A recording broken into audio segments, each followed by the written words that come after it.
ഇനി എല്ലാ ആഘോഷങ്ങളും കവിതയിൽ നിന്നാകും. കവിത ഗോൾഡൻ ഡയമണ്ട്സ്. വേനലിൽ കുടിവെള്ള വിതരണം ഉറപ്പാക്കണമെന്ന് പട്ടാമ്പി താലൂക്ക് വികസന സമിതി യോഗം ആവശ്യപ്പെട്ടു.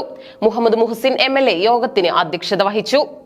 വേനലിൽ താലൂക്കിലെ എല്ലായിടത്തും കുടിവെള്ള വിതരണം ഉറപ്പാക്കണമെന്നും ഇതിനായുള്ള സംവിധാനങ്ങൾ അടിയന്തരമായി ചെയ്തു തീർക്കണമെന്നും പട്ടാമ്പി താലൂക്ക് വികസന സമിതി കുടിവെള്ള പൈപ്പുകൾ പൊട്ടി വെള്ളം പാഴായി പോകുന്ന അവസ്ഥയ്ക്ക് മാറ്റം വരണമെന്നും ജൽജീവൻ മിഷൻ പദ്ധതി പൂർത്തിയായ കൊപ്പം വിളയൂർ പഞ്ചായത്തുകളിൽ പൈപ്പ് പൊട്ടൽ പതിവാകുന്നുണ്ടെന്നും വെള്ളം വിതരണം ചെയ്യാൻ സാങ്കേതികത്വം തടസ്സമായി മാറരുത് എന്നും അധ്യക്ഷനായ മുഹമ്മദ് മുഹസിൻ MLA ആവശ്യപ്പെട്ടു. വെള്ളം കൊടുത്തിട്ട് പരമാവധി വെള്ളം ചാർജ് ചെയ്യാൻ മെയിനായി വർക്ക് ചാർജ് ചെയ്യാൻ വേണ്ടി കാത്തിരിക്കാതെ എവിടെയൊക്കെ ചെറുതായിട്ടെങ്കിലും കൊടുക്കാൻ പറ്റുമോ എന്നുള്ളത് നോക്കിയിട്ട് പരമാവധി ആളുകൾക്ക് വെള്ളം കൊടുക്കും. ഈ മാർച്ച് മാസം ഏപ്രിൽ മാസം കടന്നു പോകാൻ വലിയ ബുദ്ധിമുട്ടാവും. അപ്പോൾ തന്നെ പല സ്ഥലങ്ങളിലും കുടിവെള്ള പ്രശ്നം രൂക്ഷമാണ്. അപ്പോൾ അടിയന്തരമായിട്ട് അതൊന്ന് പരിഹരിക്കണം. എവിടെയൊക്കെ പൈപ്പ് ലൈൻ ഉണ്ടോ അതിപ്പോൾ വല്ലപ്പുഴ പഞ്ചായത്തിൽ എനിക്ക് തോന്നുന്നു റെയിൽവേയുടെ വർക്ക് നടന്നിട്ടില്ല. പക്ഷെ മറ്റു ഭാഗത്ത് റെയിൽവേയുടെ നടക്കാത്ത ഭാഗത്താണെങ്കിലും മറ്റു ഭാഗത്തേക്ക് ചാർജ് ചെയ്യാൻ കഴിയുന്ന ഒരു സാഹചര്യം ഉണ്ടെന്ന് ഞാൻ മനസ്സിലാക്കുന്നു. അപ്പോൾ പരമാവധി അത്തരം സ്ഥലങ്ങൾ ചാർജ് ചെയ്ത് കൊടുക്കണം. അതോടൊപ്പം വല്ലപ്പുഴ മുളേക്കാവ് റോഡ് ഇപ്പോൾ വെള്ളം ചാർജ് ചെയ്ത് പൊട്ടുന്നുണ്ടോ എങ്ങനെയാണ് നോക്കിയിട്ട് ടാർ ചെയ്യാന്ന് പറഞ്ഞിട്ട് അവർ കാത്തിരിക്കുന്നതെന്ന് ഞാൻ മനസ്സിലാക്കുന്നു. അപ്പോൾ അത് ആ ഭാഗത്തേക്ക് റെയിൽവേയുടെ ഇല്ലാതെ തന്നെ നമുക്ക് ചെയ്ത് കൊടുക്കാൻ പറ്റും. അപ്പോൾ അതൊന്ന് ചാർജ് ചെയ്ത് പെട്ടെന്നൊന്ന് ടെസ്റ്റ് ചെയ്ത് കൊടുത്തു കഴിഞ്ഞാൽ അവർക്ക് റോഡ് ടാർ ചെയ്യാം. അല്ലെങ്കിൽ ടാർ ചെയ്ത് കഴിഞ്ഞ് ഇതിൻ്റെ അടിക്കൊക്കെ പൊട്ടിക്കഴിഞ്ഞാൽ പിന്നെ നമുക്കൊന്നും ചെയ്യാൻ പറ്റില്ല. അപ്പോൾ അതിന് താൽക്കാലികമാണെങ്കിലും ഒന്ന് ചർച്ച ചെയ്ത് വെള്ളം കൊടുത്തിട്ട് ഒന്ന് നോക്കണം. എത്രയും പെട്ടെന്ന് നിർമ്മാണം പുരോഗമിക്കുന്ന ഭാരതപ്പുഴയുടെ പട്ടാമ്പി കീഴായൂർ ഭാഗത്തെ തടയണയുടെ വൃഷ്ടി പ്രദേശത്തെ മണ്ണ് മാറ്റുന്നതിന് താലൂക്ക് വികസന സമിതി തീരുമാനമായി ബന്ധപ്പെട്ടവരെ അറിയിക്കണമെന്നും MLA ആവശ്യപ്പെട്ടു. നിലവിൽ ഇതിനായി പ്രപ്പോസൽ നൽകിയതായി ജലസേചന വകുപ്പ് അധികൃതർ അറിയിച്ചു. അതേസമയം യോഗത്തിൽ ഉദ്യോഗസ്ഥരുടെയും ജനപ്രതിനിധികളുടെയും അഭാവം പ്രകടമായി. യോഗത്തിൽ പങ്കെടുക്കാത്ത ഉദ്യോഗസ്ഥരുടെ വിവരങ്ങൾ തഹസിൽദാരെ അറിയിക്കണമെന്നും ചുമതലയുള്ള ഉദ്യോഗസ്ഥർ പങ്കെടുക്കുന്നില്ലെങ്കിൽ പ്രതിനിധികളെ ന്നതിന് മുന്നോടിയായി തഹസിൽദാരെ അറിയിക്കണമെന്നും MLA ആവശ്യപ്പെട്ടു. സ്വാഭാവികമായിട്ടും ചിലപ്പോൾ ഒഫീഷ്യലായിട്ട് എന്തെങ്കിലും ഒരു ബുദ്ധിമുട്ട് വന്നാൽ പ്രതിനിധിയെ പറഞ്ഞയക്കുകയാണെങ്കിൽ അത് മുൻകൂട്ടി തഹസിൽദാരോട് പറയണം. പ്രതിനിധിയാണ് പറഞ്ഞയക്കുന്നത് എന്ന കാരണം കൊണ്ടാണ്. അപ്പൊ അതുകൊണ്ട് തന്നെ വളരെ നിർബന്ധമാണ്.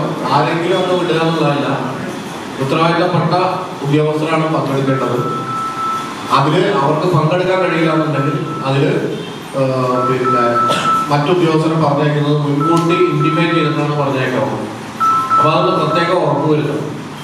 പിന്നെ ഇവിടുന്ന് വന്നിട്ടില്ലെങ്കിൽ ആദ്യം അറ്റൻഡൻസ് എടുത്ത് കുറച്ച് സമയം ഉണ്ടെങ്കിൽ ബാക്കിയുള്ളവരെ വിളിച്ച് ചോദിക്കും വേണം.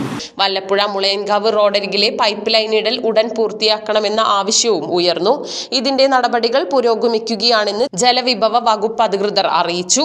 കൊപ്പം വളാഞ്ചേരി റോഡരികിൽ റോഡ് നിർമ്മാണത്തിനെത്തിച്ച് ബാക്കിയായ മണ്ണ് കൂടിക്കിടക്കുന്നത് മാറ്റണമെന്നും ആവശ്യമുയർന്നു.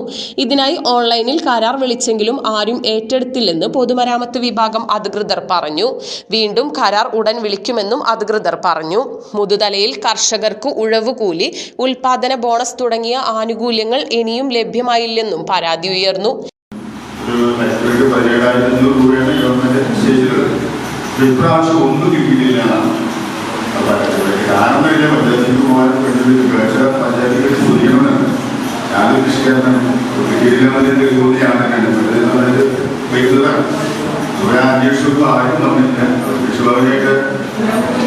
ഉഴവ് കൂലി, അതുപോലെ തന്നെ ഉൽപാദന ബോണസ് എന്നൊക്കെ പറഞ്ഞ 2-3 രീതികളാണ് ഹെക്ടറിന് 17 ഗവൺമെന്റ് ചെയ്തത്.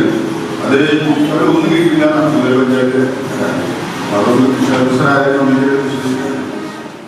പട്ടാമ്പി പൊതുശ്മശാനം തുറക്കുന്നതിനായുള്ള ശ്രമം തുടരുകയാണെന്നും ജില്ലാ കളക്ടറുടെ സാന്നിധ്യത്തിലുള്ള യോഗത്തിൽ ഇതിനായുള്ള തീരുമാനമുണ്ടാവുമെന്നുമാണ് പ്രതീക്ഷയെന്നും MLA പറഞ്ഞു.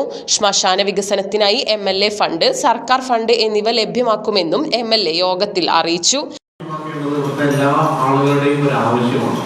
ഇന്നിപ്പോൾ അത് കളക്ടറേറ്റിൽ അതിന്റെ ഹിയറിംഗ് നടത്തുകയാണ്.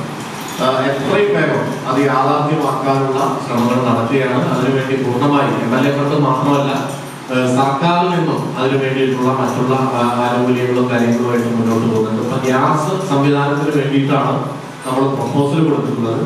എന്നാൽ ഇലക്ട്രിക്കിന്റെ സാധ്യത കൂടി പരിശോധിക്കാനും കൂടി തീരുമാനിച്ചിട്ടുണ്ട് എന്നുള്ള കാര്യം കൂടി അറിയിക്കാം. Pattambi block panchayat president Geetha Manikandan, tahsildar TG Bindu, ഭൂരേഖ തഹസിൽദാർ ഗിരിജാദേവി, PT മുഹമ്മദ്, CK വിജയൻ, ജയകൃഷ്ണൻ പടനായകത്ത് തുടങ്ങിയവർ സംസാരിച്ചു.